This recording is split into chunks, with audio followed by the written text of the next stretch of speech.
เขาอยู่บ้านเขาจะมาหาเขายังตั้งใจมายังก่อนหรือมีแหละเงินใจเพิ่นหายังพอ200,000ดีว่าแล้วมันกายละ หูได้จังไดว่าอยู่บ้านคนนี่หัน เคยมาที่นี่เนี่ย พ่อบอยก็หูเนี่ยมันจะมาหูอ่ะหูที่ใส่พ่อบอยบอกว่าไม่ได้บอกเขา เคยเบิ่งอยู่คลิปนี้ จะมาตัวใครเนาะหายแท้มันมา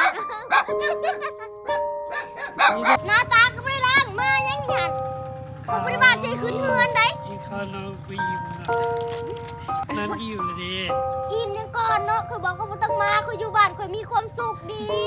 มันมีความสุขตั้งใจมาหาแหละ เจ้าบุมีความสุขหรือว่าเคยบุมีความสุขสำหรับใครไหนมีความสุขหลายจัง